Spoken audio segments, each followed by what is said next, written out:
a paz do Senhor Jesus Cristo, que a graça de Deus esteja sobre as nossas vidas e que nós possamos a cada dia buscar em Deus a condução para que nós possamos realmente estar sendo dirigidos, guiados pelo Espírito Santo do Senhor, aonde Ele nos ordena que nós venhamos estar a cada dia buscando em Deus uma condução para as nossas vidas e para que nós possamos fazer a vontade de Deus, onde ele declara em João capítulo 14, a partir do versículo 16, que não nos deixaria órfãos, mas ele enviaria outro, o Consolador.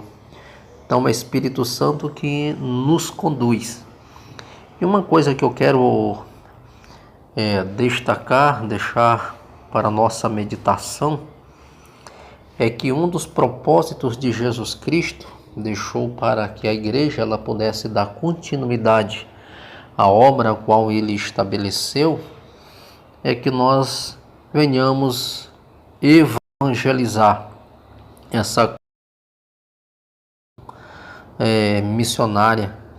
A gente tem que ter isso em mente, que essa cosmovisão ela é justamente o ID de Jesus, Mateus 28, que nós temos a responsabilidade de pregar o Evangelho a toda criatura, temos a responsabilidade de fazer discípulo de todas as nações e ensinando-as e batizando em nome do Pai, do Filho e do Espírito Santo. Paulo em Romanos capítulo 15, versículo 20, ele diz o seguinte: e desta maneira me esforcei por anunciar o Evangelho, não onde Cristo houvera sido nomeado, para não edificar sobre fundamento alheio. Então o propósito de Paulo em pregar o Evangelho não era onde Cristo já tinha sido anunciado, né?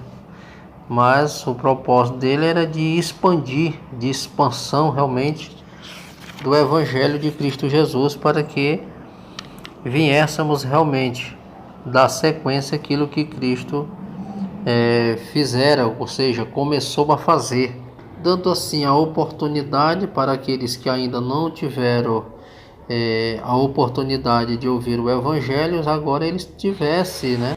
Então a gente observa que Paulo ele já estava chegando no final da epístola à igreja de Roma, e um dos últimos assuntos tratados por ele havia sido acerca da tolerância que os crentes maduros eles devem demonstrar para com os imaturos.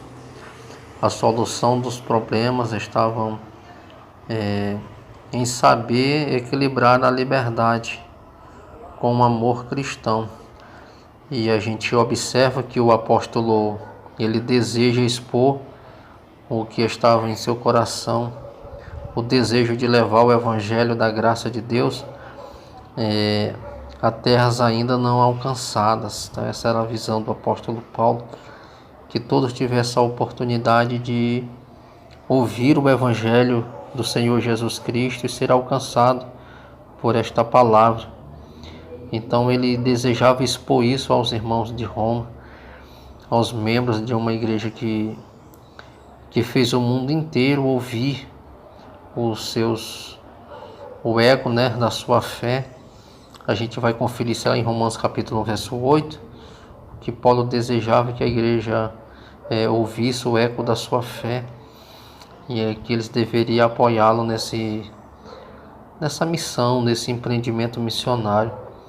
Todavia, a palavra que seu intento fosse alcançado, ele sente-se a necessidade de explicar com maior detalhe o projeto, o propósito. É por isso que há essa necessidade de uma cosmovisão missionária, justamente para que a igreja ela esteja inserida nesse propósito, né? A gente vê que o apóstolo ele tinha em mente, quando resolveu esse espaço em sua epístola, gente vê que Paulo está tratando isso aí com muita clareza para tratar a respeito do seu projeto missionário. Paulo ele desejava que os crentes romanos eles compartilhassem do propósito de sua chamada, a convenção do mundo. Isso era iminente. A gente via isso na vida do apóstolo Paulo. Ele anseiava quanto mais pessoas ele pudesse alcançar com a mensagem do evangelho, aquilo trazia para ele uma satisfação. Paulo ele desejava a conversão do mundo gentílico ao evangelho. Isso fica no capítulo 15, verso 16. Ele deixa isso bem claro, essa vontade, esse desejo que os gentios eles fossem alcançados. Por isso que Paulo é chamado apóstolo dos gentios, porque ardia no seu coração o desejo de ver um maior número de pessoas não judeus que fosse alcançado pela mensagem do evangelho. A gente observa algumas observações, elas são muito importantes para ajudar no entendimento da palavra do apóstolo. Primeiramente, Paulo ele quer que a igreja ela veja como alguém que estava presente, prestando um serviço de grande relevância diante de Deus. A igreja prestando esse serviço de grande relevância, e a gente observa justamente a segundo propósito aqui que Paulo ele desejava da igreja. O segundo propósito é que, em segundo lugar, Paulo ele desejava também que os crentes eles tivessem a consciência de que esse serviço é um sacrifício do qual Deus ele se agrada. Esse é o segundo do que a gente observa, que pregar o evangelho nunca foi fácil. Principalmente nos dias de Paulo era muito difícil pregar o evangelho, mas ele via um trabalho com grande relevância, que a igreja ela tivesse essa compreensão da importância de pregar o evangelho, que eles tivessem, que Paulo ele desejava também que os crentes eles tivessem essa consciência. Então a gente observa que a obra missionária era de grande importância. Outra coisa que Paulo ele declara, que o agente da missão, o apóstolo ele diz que o seu ministério de evangelismo era instrumentalizado pelo Espírito Santo. O ministério de Paulo ele foi marcado pela a atuação do Espírito Santo. A gente vai observar quando ele escreve a carta, na primeira carta aos Coríntios, capítulo 2, do versículo 1 ao 4, ele vê essa ação, esse Espírito Santo como um agente que conduzia, que era o que impulsionava, era o Espírito Santo que estava conduzindo eles e a igreja. A gente vê essa ação do Espírito Santo no meio da igreja, impulsionando eles a pregar. Aí a gente vê em Atos capítulo 2, quando os discípulos foram cheios do Espírito Santo, a gente vê que ninguém podia resistir.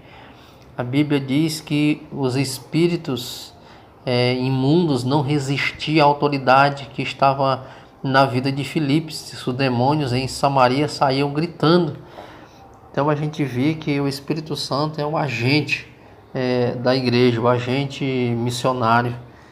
Então não há movimento missionário que se sustente sem a participação efetiva do Espírito Santo. Ele que traz o poder de convencimento ao mundo perdido. A prova que Jesus Cristo ele continua vivo.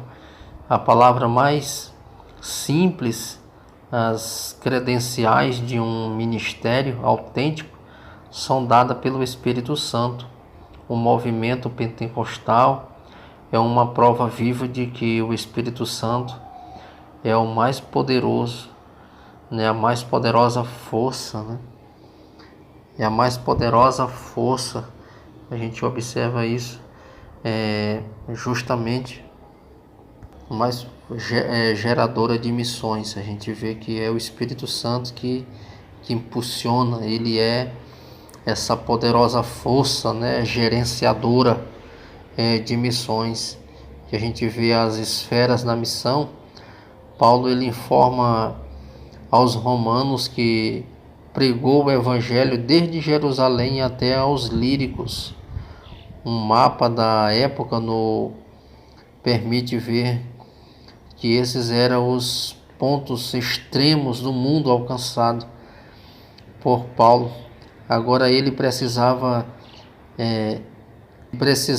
ampliar a esfera do seu projeto missionário, pois não queria pregar aonde outros já tivessem pregado. Ele sempre tinha esse cuidado de não pregar onde outros já tinham anunciado o evangelho. Ele queria anunciar o evangelho aonde ninguém tinha anunciado. Por isso que Paulo era um desbravador. Ele queria trabalhar não queria trabalhar sobre fundamento alheio. O campo era o mundo. Este se encontrava branco para a ceifa, né? Então a gente vê que o modelo de Paulo, ele deve ainda ser o nosso modelo. Infelizmente, o que a gente tem observado nos dias de hoje é que muitos estão edificando sobre fundamento alheio, né? Pessoas pregando onde o evangelho já está sendo pregado, abrindo igreja onde já tem igreja. Então a gente observa que a nossa visão hoje ela tem que ser como a visão de Paulo, não está pregando sobre fundamento alheio e não pregar o evangelho onde outros já estão pregando. Se alguém já está pregando o evangelho, então nós devemos pregar aonde o evangelho ainda não foi pregado. Coisa importante que nós devemos ter em mente é a necessidade do planejamento. A necessidade do planejamento ela é fundamental. A gente vai observar exatamente. Então o planejamento, uma base, né, missionária, é muito importante. Paulo ele sabia que o seu projeto ele só teria sucesso se a igreja de Roma ela abraçasse esta causa e Roma ela fosse um ponto de apoio, ponto de referência para que eles pudessem assim estar dando uma sustentação a esse projeto. Uma prova disso que Paulo diz: olha, quando eu for para a Espanha, eu irei ter convosco. Paulo está contando justamente com o apoio da igreja de Roma, que a igreja ela estivesse apoiando ele nesse trabalho, nessa obra missionária. E é por isso que ele faz questão de, quando for para a Espanha, de passar onde eles estavam, porque era de suma importância o apoio de todos eles, essa integração, se abraçar, apoiar realmente nessa grande obra.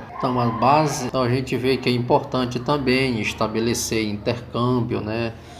Ter ajuda de outros para que assim o trabalho ele venha a crescer. A gente observa que não era. Então a gente vê que a igreja de Roma, a igreja da Macedônia, a igreja na Acaia, a igreja de Jerusalém. Então a gente observa que havia este intercâmbio entre eles, as igrejas, uma auxiliando a outra para que a obra ela viesse de fato crescer, né, ser produtiva, eles ter êxito naquilo que eles estavam fazendo. É importante a igreja ela ter essa aliança. E a participação do Espírito Santo ela é indispensável à necessidade espiritual. Então Paulo ele rogava aos irmãos, a oração dos irmãos que intercediam a Deus ao seu favor, orando ao Deus, orando ao Pai, orando ao Espírito Santo, que ele viesse estar agindo por meio dele. E é importante destacar essa parte, que a presença de Deus ela é indispensável em um trabalho como este. E Paulo sabia muito bem disso, que era indispensável. A gente vai observar isso no capítulo 15, no versículo 30. E é importante que essa é uma das primeiras coisas que nós devemos destacar. Paulo ele contava com o apoio da Trindade, né, do Pai, do Filho e do Espírito Santo, como suporte para a sua missão. Então eu tive aqui uma segunda que Paulo via, que muito era a seriedade, né, com que ele fazia esse trabalho. Então, uma seriedade com que Paulo enfrentava essa obra, que é o segundo ponto que eu quero destacar, é que ele recomendava aos irmãos que na obra missionária ele rogou que os crentes eles lutassem em oração com ele, com muita seriedade, que eles viessem realmente encarar isso com muito temor, com muita seriedade, porque estavam lutando contra as hostes infernais, ele estava lutando contra o governo, ele estava lutando contra a religiosidade, contra principados. Então a batalha era ferrenha, não apenas ele não estava enfrentando apenas imposições demoníacas, mas era imposições religiosas, era imposições governamentais. Então a gente vê uma série de fatores que tentavam inibir, proibir, parar a obra missionária. Então eles tinham que estar realmente aparatos com toda a armadura de Deus, para que eles não viessem de nenhum modo desistir da chamada, porque as aflições, as lutas, elas levam o homem a fraquejar. E Paulo ele pedia esse reforço espiritual, as orações dos irmãos, para que ele viesse ter sucesso naquilo que ele estava fazendo. Então a gente observa que missões ela envolve muitos conflitos espirituais, muitas vezes lágrimas. Todavia as missões elas são marcadas também por satisfação espiritual, a alegria, né, de ver pessoas sendo salvas, pessoas sendo regeneradas, pessoas sendo alcançadas. Sem dúvida o apóstolo ele tinha isso em mente quando escreveu aos Romanos 15, 31 e 32. A gente observa justamente o que Paulo está expressando nesses dois versículos. A gente observa também que missões é refrigério, né, no espírito. É lindo ver pessoas sendo salvas, pessoas testemunhando do poder, da grandeza de Deus. E isso, por mais cansativo e desafiador que seja, mas quando você vê o resultado dos frutos, você fica feliz. Isso traz um alento, isso traz um refrigério para a alma, porque você entende que o seu esforço no Senhor, ele não é vão.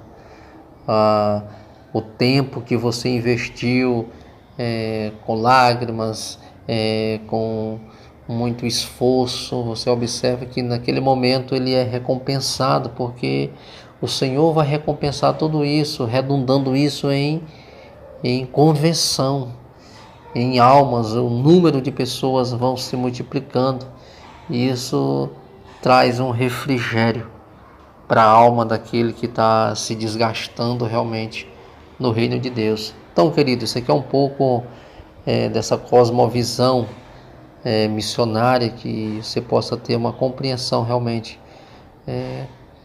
de quanto que é árduo esse trabalho, mas ele é maravilhoso, ele é recompensador, ele é regenerador realmente, quando você vê os resultados. Que Deus te abençoe.